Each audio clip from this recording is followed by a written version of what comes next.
ఈ రోజుల్లో యూట్యూబ్ పుణ్యమా అని ఎక్కడెక్కడో ఉన్న కొత్త కొత్త విషయాలన్నీ కూడా మనం ఒకే చోట కూర్చొని తెలుసుకుంటున్నాం. అలాగే నేను తెలుసుకున్న విషయాల్లో ఒకటి ఏంటంటే, పీరియడ్స్ వచ్చే ఒక దేవత గుడి ఉంది. అది చాలా ఫేమస్ అస్సాంలో అని తెలుసుకున్నాను. సో దాన్ని చూడాలని నేనైతే రీసెంట్గా అస్సాంలోని గుహతి దగ్గరలో ఉన్నటువంటి అమ్మవారి గుడికి అయితే నేను వెళ్ళాను. ఆవిడే శ్రీ కామాఖ్య అమ్మవారు అనమాట. ఇది అత్యంత శక్తివంతమైన పీఠాలలో ఒక పీఠంగా ఇక్కడ భావిస్తారు. అండ్ ఇక్కడ క్షుద్ర పూజలు, తంత్రాలు ఏవేవో చేస్తూ ఉంటారని కూడా చెప్తారు.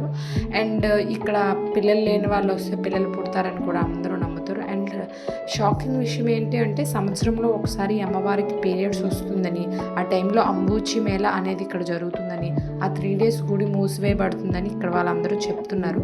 అండ్ 4th day గుడి ఓపెన్ చేసి పూజలన్నీ చేసి మొత్తం క్లీన్ చేసిన తర్వాత పూజలు అవి చేస్తారని కూడా ఇక్కడ వాళ్ళైతే చెప్పడం జరిగింది. నేనైతే విని నిజంగా చాలా షాక్ అయ్యాను. వచ్చాను, చూశాను. ఇక్కడ కల్చర్, ఇక్కడ గుడి అన్నీ అయితే చాలా బాగున్నాయి. మీరు తెలుసుకోవాలి అనుకుంటే ఖచ్చితంగా ఈ గుడిని ఒకసారి విజిట్ చేయండి, ఎప్పుడైనా అస్సాం వస్తే ఆ ప్లానింగ్ ఉన్నవాళ్ళు.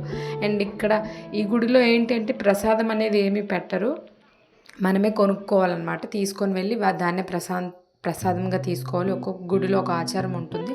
సో అండ్ ఇక్కడ షాపింగ్స్ అవన్నీ నార్మల్గా ఇక్కడ అస్సాం లోకాలిటీని ప్రదర్శిస్తూ దానికి సంబంధించిన బొమ్మలు ఎన్నో ఇక్కడ దొరుకుతాయి అన్నమాట. అండ్ మీరు వెళ్ళాలి అనుకుంటే ఖచ్చితంగా ఒకసారి విజిట్ చేయండి. ద బెస్ట్ ప్లేస్ అని చెప్పొచ్చు. Thank you.